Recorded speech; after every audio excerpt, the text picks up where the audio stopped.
Life Issues on UCB One.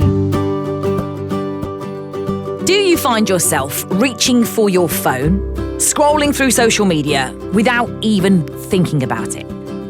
What harm can it do? It's not costing you anything. Or is it? Have you ever considered why social media is free to use, yet is one of the most profitable industries in the world, turning over hundreds of billions of pounds in revenue each year? When it comes to the negative impacts of the digital age, we often focus on the harmful content that is so easy to access. The UK government recently passed the Online Harms Bill to address this. But what is this instant, border-free, constantly switched on technology doing to humanity? Is the digital age robbing us of our capacity and time? Well, here to explore in this week's Life Issues is Nate Morgan-Locke, Creative Director at Speak Life. Welcome along to the Life Issues podcast, Nate. Hello, nice to be with you. Well, thank you for taking some time to talk to us about something that I know you have been paying some attention to. And I use that word on purpose because that word is actually a commodity in today's society. Can we start there with the term attention economy? What is that, Nate? The attention economy. So basically, it's a phrase that refers to the sale of our attention by various forms of media. So you sort of summed up in your introduction. If the service is free, you are the product. So your eyeballs and your eardrums are for sale. And social media is designed to get your attention and keep your attention for as long as possible so that it can make money for people who I think have quite a lot of it already. So as we're doing that kind of aimless and kind of slightly doomful scrolling, we're actually making money for people because every time our eyeballs rest on a particular piece of content or every time we listen to a particular podcast, even this one, there are financial incentives which are at play, which are, potentially manipulative and potentially can be controlling us in ways which aren't necessarily for our benefit, shall we say. So help us to understand then, Nate, a bit more about the impact this could be having on us. You said something quite startling that some of us may not realise, but if the service is free, you are the product. So what impact can that have on us? Well, it's weird, isn't it? Because we're actually our leisure time, because that's what you're sort of thinking about, isn't it? You think, I've been busy, I've been doing some work, I've been staring at the kind of the medium-sized screen, I've been on my computer, I've been working out some stuff on spreadsheets and emails and whatnot. So I'm going to get my little screen out and I'm going to relax for a little bit. But what's, I think, a bit weird is that you're actually at work, but you don't even realize it when you're on your little screen because you're sort of working for the social media company to provide information so that they can then sell that on to the people who are going to pay to get on there. So I think one of the things it does is it commodifies not just our attention, but it weirdly makes us, it takes away our rest, really. It means that what we're choosing to kind of relax with is actually something that is kind of algorithmically charged to leave us empty and kind of wanting more. And I suppose here's a question I've got. I mean, I could put this to you. When you come off that like little time when you're just scrolling on your phone, do you feel content? Do you feel satisfied? Or do you kind of feel a bit like, I should have been doing something else? Yeah, it's such a good question, isn't it? Like, how often have I mindlessly scrolled on a social media platform, on a video platform, even actually, on some of those news apps, just 15 minutes of just mindlessly doing it. At the end of it, never do I feel invigorated or refreshed. To respond to your question, I probably feel a bit heavy, tired, and probably a bit anxious as well. And I don't feel like I've achieved much. Yeah. Yeah. And I think, so we can get to lots of sort of stuff on this, but one of the aspects of it that's I've kind of recognized is a phrase called context-free information. So that was a phrase that comes up in a book by a guy named Neil Postman called Amusing Ourselves to Death, which was written in the 80s and was largely talking about the impact of television. But as he's kind of building up to, hey, how does television affect us? He's kind of working his way through other forms of communication that, preceded the television. And he says there's this thing called context-free information, by which he means you're told about something that isn't actually going to affect the way you spend your day. It's not going to change anything about your physical kind of movements during the day. It's not entirely relevant to what you're supposed to be doing today, but you've been given it. And so you don't really know what to do with that information. So you just accumulate more and more of it. And then you feel weighed down by, oh my goodness, there's so much to think about. And especially if it is, like you say, on the news sites or it's kind of news from around the world, we can just feel burdened. And now I'm no better prepared to go and actually do anything that I'm supposed to be doing, whether it's, picking the kids up or, going to the shops, or I just actually feel kind of distracted from that. And now, anxious and worried about something that actually doesn't really affect me necessarily. It's interesting. I've been thinking about this a lot recently, how we all have a capacity. You think of I've got a cup here with half a cup of water. Yeah. If I fill it to the top, there's nothing else that can get in there. And that's going to be often what happens, but we don't realize it. And I suppose I don't want to go too deep on this, but you and I know as Christians, that can often be because we put ourselves in the place of God. We can think we are invincible, that we can do everything, understand everything, and we should take everything on. But actually, we don't have unlimited capacity. Yeah. And the more we fill our capacity with things that aren't helpful or are harmful, we have less capacity for things that are good. Yeah, absolutely. I think the capacity point is really helpful.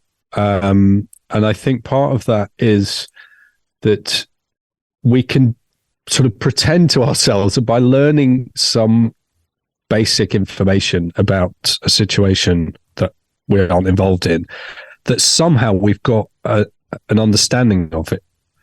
And there's a sort of a sense that, well, hold on, maybe you've got too little information to be any use, but too much information not to be slightly dangerous.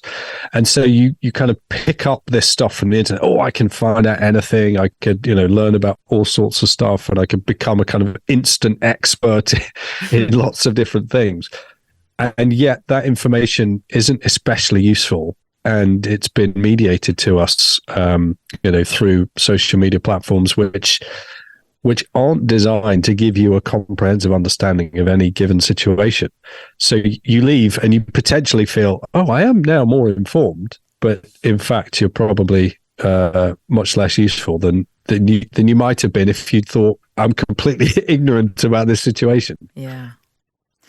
So it's helpful to think about capacity, but also what about the impact that what we've described at the beginning, that mindless nature of our relationship with technology can have on our mental health, on our social skills, on our relationships? Because what happens, and I know for myself, it's that I'm distracted. I mean, I know I can even do it when I'm at work. I can just reach for my phone and I didn't need to, but I'm distracted. What is that doing to us?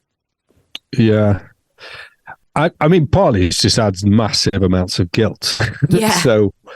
So one of the things that, is, I mean, again, the whole screen time thing is such a massive part of modern day parenting, whether it's trying to kind of manage your own children's screen time or whether it's trying to stay kind of in the moment and attentive to your children, without just reaching into your pocket and, scrolling through social media.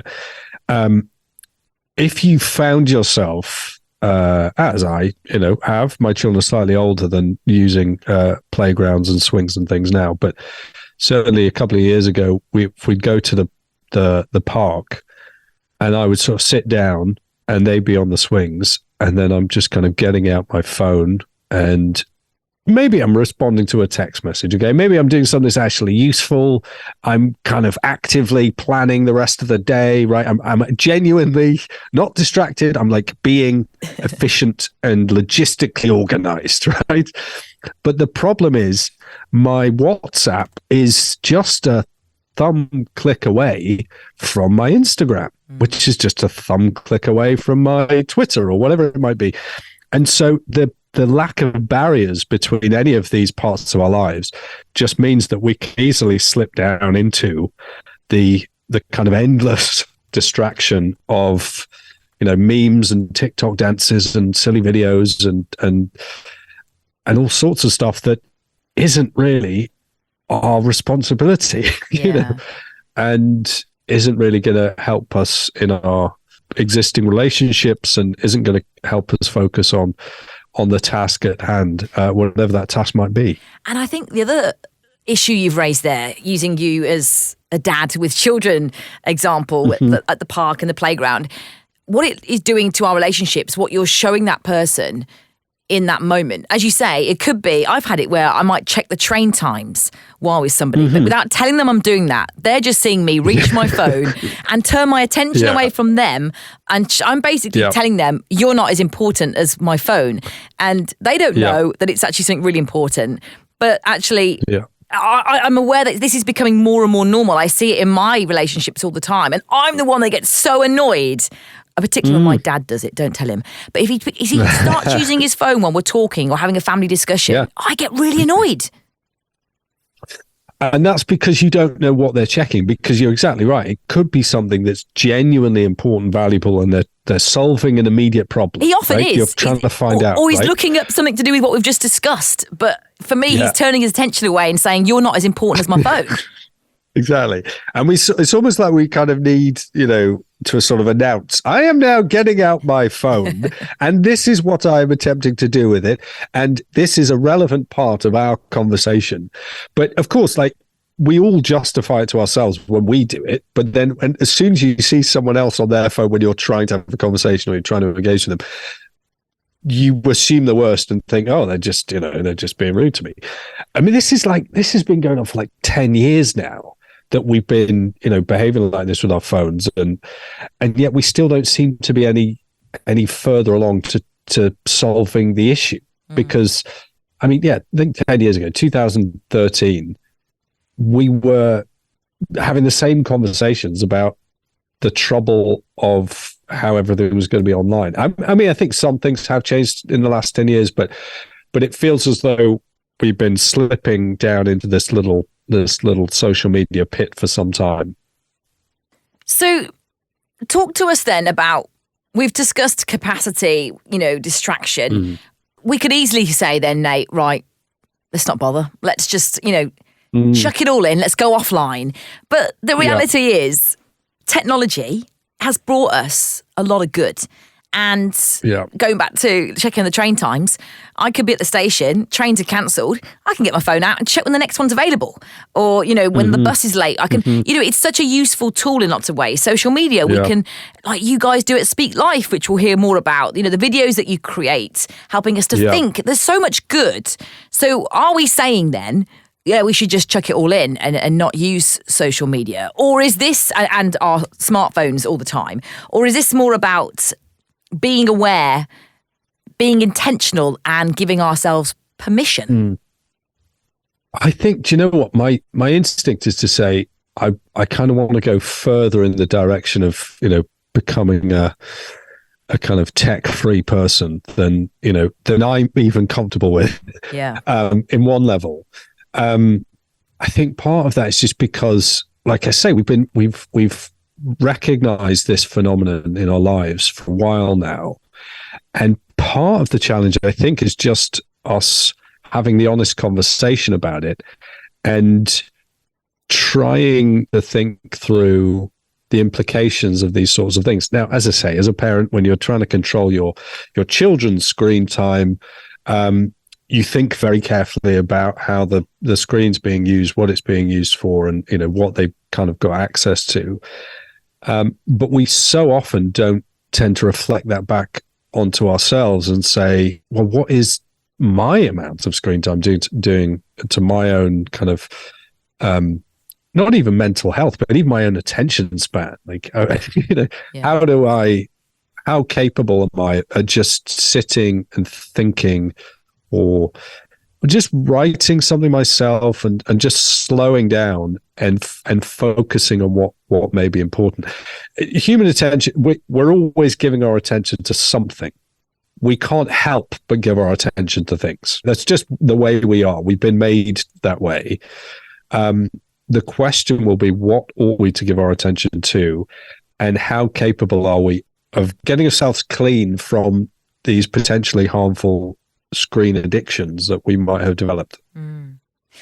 Well, let's pick up on that point then, going back to attention and the purpose of it, I suppose. You and I know that we were created by God. We're not random. Yeah. We're not here by chance. And there are many different aspects of life that we can explore. And we know we've got this fantastic tool called the Bible. Yeah. What does the Bible teach us about attention? I think the way the Bible addresses this is by saying that God made us to have ears and God made us to have eyes. And that is a fairly simple thing to say, really, isn't it? But it means that what we look at and what we listen to is going to be very important. My two favorite words from the Bible are both actually from the King James Version of the Bible. And they're both verbs, they're both instructions. The first one is behold, and the second one is hark. They're quite old-fashioned, aren't they? Behold and hark. If you tell someone, oh, you should behold, they're like, what on earth are you on about? But beholding is about us giving our attention to a particular vision. And hark is to listen to a particular message or to hear something. So look and listen are vital parts of what it means to be Christians. And we are told to consider creation. God tells us to, consider the heavens as they pour forth their speech in Psalm 19. Jesus says, consider the birds of the air. He says, consider the lilies when he's speaking the Matthew 5, the Sermon on the Mount. So there's an awful lot about what God wants for us, which is concerned with our attention, with our eyes and our ears. Also, not just looking at creation, but looking at God himself. So in John's Gospel, there are three wonderful uses of the word behold. So Jesus before Pilate, do you remember that part in Easter week? It's kind of, I suppose it must be early on the Friday morning. Jesus has been taken before Pilate, and Pilate brings out Jesus before the crowd, and he's been bound and he's been beaten up by the guards. And so you're looking at someone who is a kind of bloody, bruised mess of a person. He's been stripped. And so this is a pretty pitiful thing to look at. And Pilate says, behold the man. What if that is what humanity looks like? Kind of battered and bruised and broken and stripped. And you think, well, I recognize that about myself, about my own humanity. And in part, if I'm feeling like I'm addicted to my screens for whatever purpose, whether people are addicted for just doom scrolling or social media or pornography or gaming, whatever it might be, they feel themselves to be battered and bruised. And there is a message in the Bible said by Pilate, who's not a Christian, but he says, behold the man. Do you see humanity here? Incapable of sorting himself out and just battered and bruised. Okay, here's the man. Slightly later on in that conversation, as Pilate's speaking to the Jews, and the guards have put a crown of thorns around Jesus' head, and they put a sign above him to go on the cross that says King of the Jews. And Pilate says, behold your king. And that's an interesting one to say, not just is this a man like us, but maybe this is a king for us.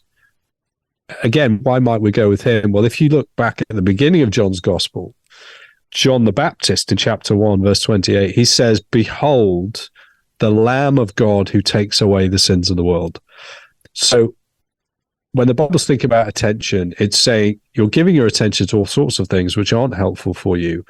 But here is your Savior Jesus. Here is a man to behold who has come to take on the struggle that we face and who's actually come to take away the sins of the world. So there's a brilliant message in terms of the attention economy from a Christian point of view, which is to say, if you're feeling the weight of this, if you're feeling guilty and full of shame and anxiety and concern, behold the Lamb of God who takes away the sins of the world.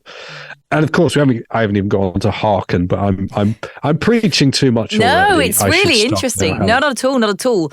Really helpful. I was eagerly awaiting the two words that you said your favourites in the King James version of the Bible, and they were not what I was expecting, and that's really helpful, actually, the insight you brought in.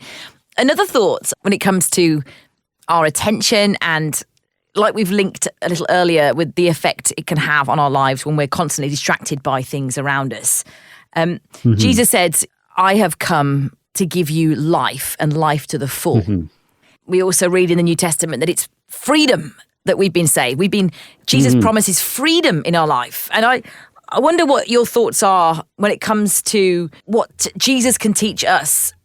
I don't want to go into a whole new life issues podcast around freedom, but you've already helped us to understand that this doom scrolling, as you call it, mindless scrolling, can actually trap us, and we can be feeling guilty and full of shame, which is not what Jesus wants. So, sometimes I do find as a modern day Christian, I do wish, Jesus, you'd mention the iPhone in the Bible, just so I've got that clear understanding of what I should be doing around it. But when we think about Jesus teaching us that he's come to give us life and life to the full, and that freedom comes through that relationship with Jesus. Like, how do we understand that in a world where our attention is being commoditized, if that's the right word? I have no idea. Commoditized? Yeah. Commoditized? Well, let's go with commoditized. First part of the issue is recognizing that we have a bit of a problem with this. And the more that we recognize it as a problem, the more we're going to be looking for help to solve the problem. And in one sense, we're always going to need support to get through these sorts of things. We've been given to each other in a way. And I think that's one of the great messages of the fact we're part of the church. So, Christianity is a team game. And so as the church gathers on a Sunday morning, it's really kind of encouraging each other to behold and to hark. It's saying, let's go through that Jesus story again. Let's sing about it. Let's hear it preached. Let's gather together to be reminded of what God has done for us in Jesus. And if this is a significant problem, then as brothers and sisters within the church, which is, one of the ways that we think about being in relationship as Christians, we are called to help each other with each other's burdens. And so the sorts of things that, a child has, screen time limit, you've got to come off now. You've had your, and I'm nervous even to say a time limit, because there'll be some people who go 15 minutes. My kid spends 4 hours on their screen or whatever it might be.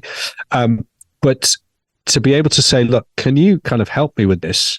Because I'm finding that my screen time use is it's just a bit out of control, and I'd like some help and support and advice. And so I think being part of the church is a way for us to try to tackle this sort of thing together, remembering that it is not going to be just a more disciplined use of our technology that's going to rescue us, but we actually need a Lamb who takes away the sins of the world, and we need Jesus to be our Savior. So you work as the creative director, Nate Morgan-Locke, at Speak Life, and you're passionate about shining the light of Jesus into our world, helping people to understand the truth of God's word. And you do that using really engaging content. As I mentioned, you've got videos that are on social media, and you're very much part of what we're discussing, with this huge industry. You've shared beautifully on the impact the Bible has had on you and your understanding of attention and life. But there'll be people listening thinking, well, I don't read the Bible. I haven't got the attention to read the Bible. It's a big book. But ultimately, everything you do points to the Bible. So you've managed to find a way to use social media, technology, to really help people explore the true meaning of life? I suppose one of the things is that we're recognizing where people are. We're seeing that, everyone is online. So there's clearly conversation going on. People are going down all sorts of, YouTube rabbit holes, and people are discovering all sorts of things. And so at one level, Christians who will want to share the good news of Jesus are going to want to be in those places where people are trying to find things out. So Google's the biggest search engine in the world. The second is YouTube, basically. So if you want to find something out, you're going to go onto one of those. So if we want to meet with people who are terminally online, shall we say, we're probably going to meet them online. And as long as we're not saying, oh, we want you to remain online forever, remain plugged in to the system forever, we want to say, whilst you're here, can we share something with you that might help, that might reframe your thinking about the situation? As you say, we do that at Speak Life in numerous different ways, and we're constantly sort of making videos and podcasts and all sorts of things. But I suppose our chief way of doing that at the moment is through a course we've written called 321, which people can find at 321course.com. And that basically says, let's take a look at life according to Jesus. Let's see what Jesus tells us about God. Let's see what Jesus tells us about the world. And let's see what Jesus tells us about ourselves. And I think with that framework in place, with those Jesus spectacles on or whatever, I think then and only then will we really have an understanding of the attention economy, of our screen time, of our use of technology, which might have the hope of kind of solving the problem. Because we can absolutely say that within the world where these sort of technologies and companies and social networking tools have been developed, this is a world that was created by Jesus. I mean, not just, he was the creator in the beginning in Genesis, but the Western world is literally counting its years since Jesus. So the impact that Jesus has had on the way we think about how we relate to each other, the sorts of communities and networks we're trying to build, you can't argue with that. It's just a simple sort of fact. And so I think, as someone who's a committed follower of Jesus and who is looking to share his message, I think the best thing we can do is to behold Jesus and to look at the world from his perspective. And I think you are leaving out what we read in the New Testament. I believe it was the Apostle Paul who wrote to be in the world, but not of the world. And I remember when I was a lot younger, I used to think, I don't get that. Like, how do you want me to be in the world? I want to have all the good fun and, enjoy life. But then to live a different way, the Jesus way, isn't boring. It's not limited. It's not about a bunch of rules. It's about true freedom. But it's a journey of adventure and of exploration. You grow and you gain as you're part of it. But I love what you've said around, meeting people where they're at and then showing them a different story, a different perspective. Because as we've already explored, I don't think there are many people, and correct me if I'm wrong, get in touch if you are one of them, who will go on scrolling on social media mindlessly or doom scrolling, as you say, and feel great after it. Like, we are aware as humans of the negative impact that this technology can have when we're using it without boundaries, without intentionality, and it's impacting on our relationships and our mental health. Really helpful. Nate, I want to also ask your thoughts on, you mentioned you're a dad, and I like to think I'm still relatively young. I'm not a parent, but I do remember when the iPhone hit the market. I didn't get one for years, but it's changed so much. And I know I'm mentioning the iPhone, but we'll say smartphone. The smartphone has changed so much since its inception. So when it comes to thinking about how we help our younger people who've not known life without technology, help us understand what you've learned, because as we've already explored, this isn't about saying don't do it. I mean, you might choose to be tech-free, but what have you learned about how we help our younger people develop healthy relationships with technology and then help them understand about this attention economy. Yeah.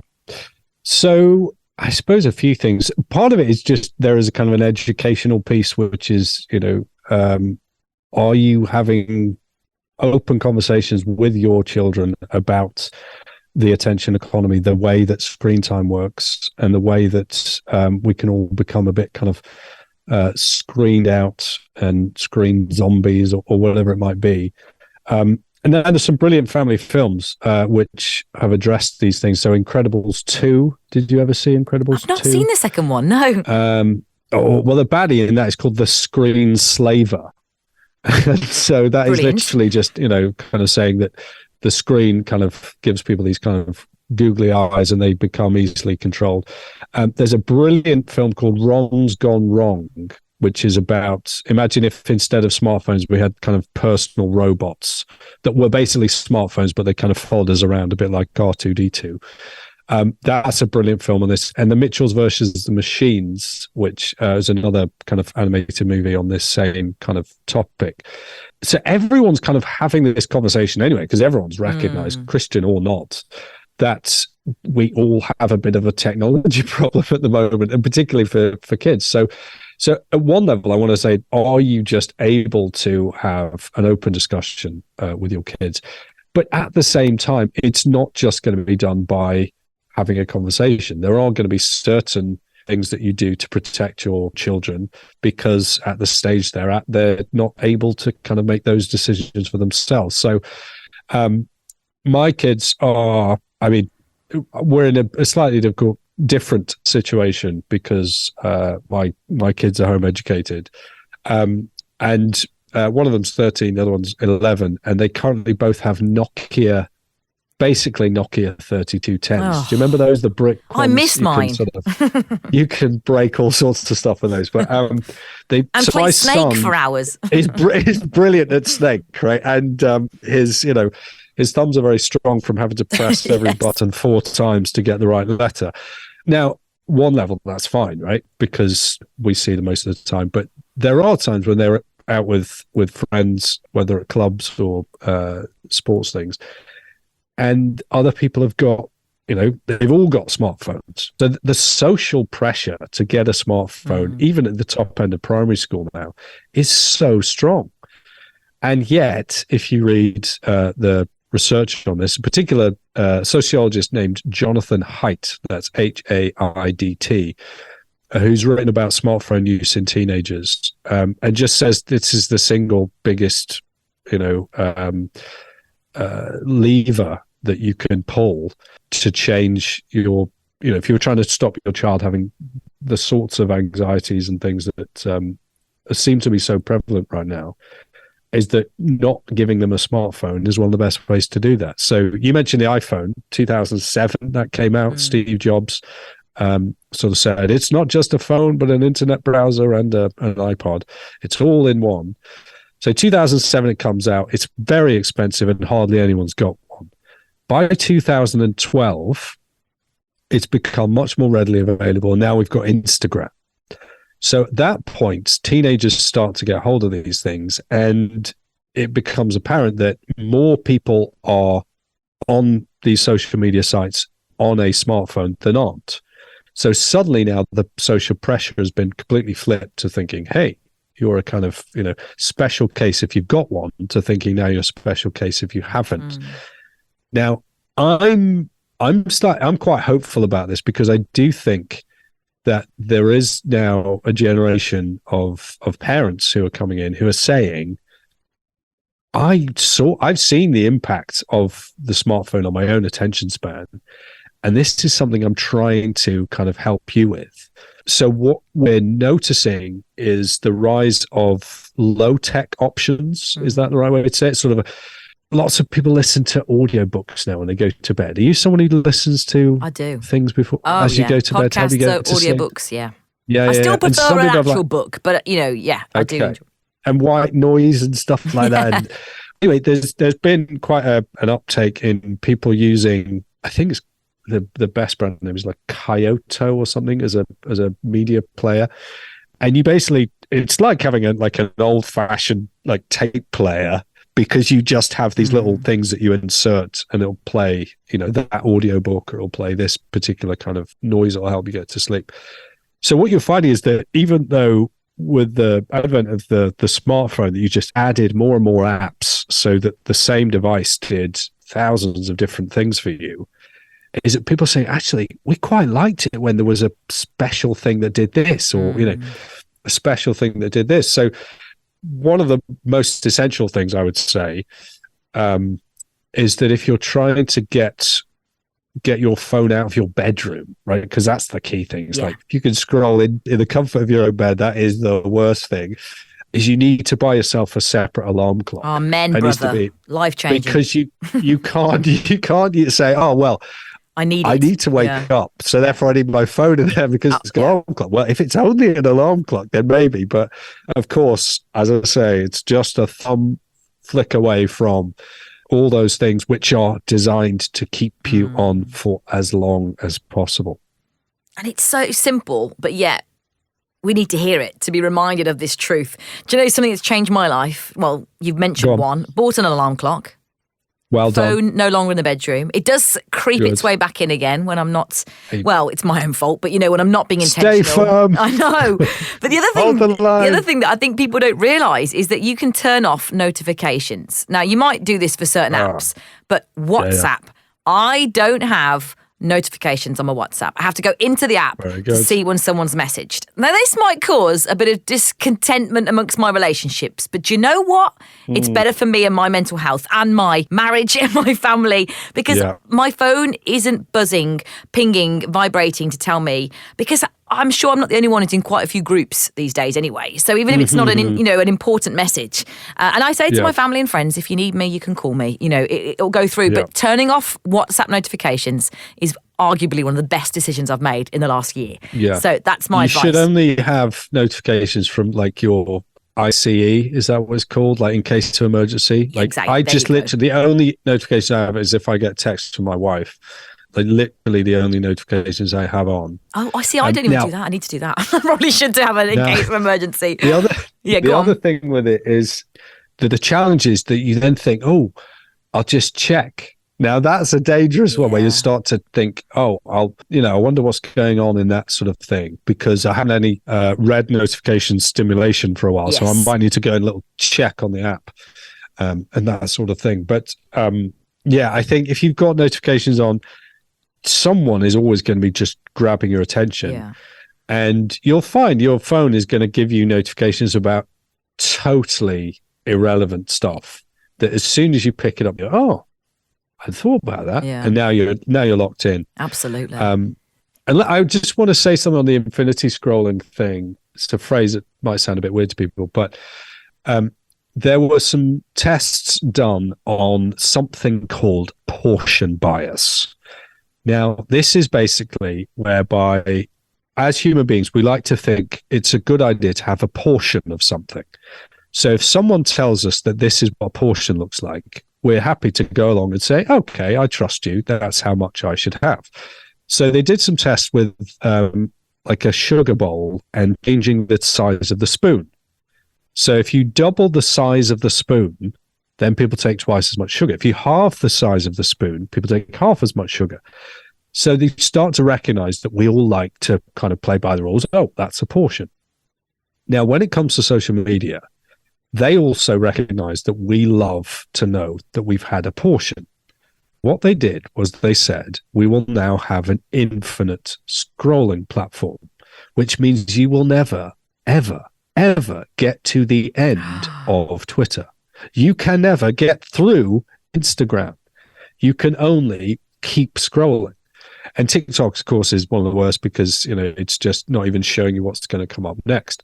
Now, this idea that we will be kept on there because no one's told us you've finished this page, right? No one's come to say, hey, that's it. You've had enough now. You can put it down. You've finished. Gosh. And there's something quite liberating, I think. You mentioned this when thinking about how Jesus liberates us. There's something wonderful about saying to someone, hey, do you know what? You've had enough internet for the day. You can switch it off now. you'll be fine. Yeah. Don't worry. There's nothing else that you need to read right now. And just to feel the pressure that comes off your shoulders when someone says, yeah, you finished the internet for the day, you can go. So that was one of the things when I was making this attention economy video in which we featured Jordan Peterson, Elon Musk, Mark Zuckerberg, Steve Jobs, Bo Burnham, and all these other people. It's just to hopefully make a video that illustrates the point, but also that says, you know what, you can turn the internet off now. You can go and do something else. So I think that's one of the things that is important for us to recognize, that these changes that have been brought in, tweaks to our technology, have been designed to grab our attention, notifications, as you mentioned, but also to keep it for as long as possible. Yeah. And so they've taken out the portion bias and they've just given us an endless scroll of information, which has almost zero bearing on the way that we're supposed to spend the rest of our day.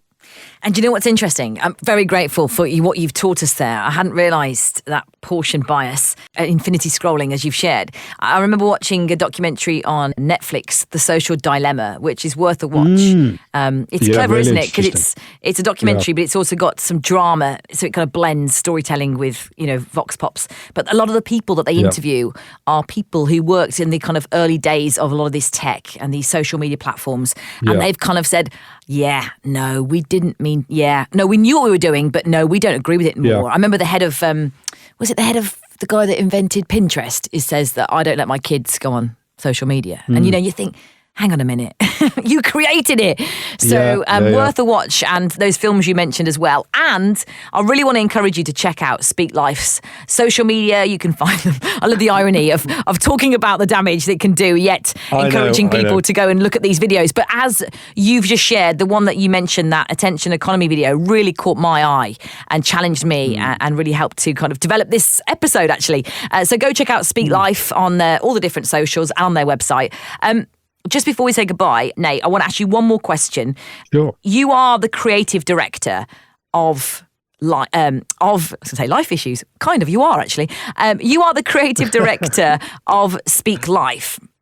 And I wonder if you've considered the role that the attention economy is playing on our ability to be creative. And I say this knowing that if you've ever read John Mark Comer's book, The Ruthless Elimination of Hurry, I know Mark Sayers, another pastor from Australia, talks into this, that we've lost the ability to be bored.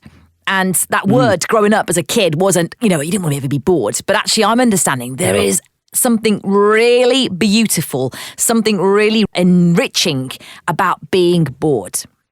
Absolutely. I 100% agree. And the challenge of social media is that it's constantly putting stuff before your eyes. And usually it's a fait accompli. It's finished. It's been done. It's a thought. It's someone else has been creative. Someone else has made something. And here it is. And there they go. And so you're just consuming it. And you're consuming something that someone else has already made. And I think one of the great things that stimulates creativity is noticing things that your attention isn't necessarily drawn to by someone else. So just the pausing and the boredom means that you're now going to pursue the world around you in a way that's now looking for more stimulation. So you're going to be asking more interesting questions about the world around you. You're going to be, why is that shape? Like, why did they choose that color for that piece of furniture? Like, what does that texture feel like? And how does that respond to this? And so just becoming a slightly more engaged kind of creature in creation and trying to ask the sorts of questions that come up when you are bored, which is that your mind is now slowing down. It's allowed to wander. Now, you're still giving your attention to something. Absolutely, that's inescapable, as we've already said. But by getting into those situations where we're a bit more bored, we're actually having to do a little bit more of the work within our own heads. And we may well, as you say, come up with much more creative ideas, creative solutions to things around us. in a way that can feel a lot more satisfying. Now, it doesn't give you the immediate dopamine hit that just watching another video is going to, but also it hopefully won't give you the kind of sugar crash that we often feel when we've just been on screens for a bit too long. Boredom makes us interesting. That is my favourite takeaway from this conversation. That's great. Well Absolutely done. brilliant. That's it. I'll take that too. Absolutely. Speaklife.org.uk is the website to find out more about the work that Nate Morgan Locke is part of. He's an author. You can find his books and articles online as well. But it's been a real pleasure to really explore this topic and hopefully get you thinking, asking more questions and embracing boredom as well. Thank you, Nate. Thank you so much. You've been listening to the Life Issues podcast with me, Helen Lea, and a special thank you to Rachel Gillies for helping produce this week's episode.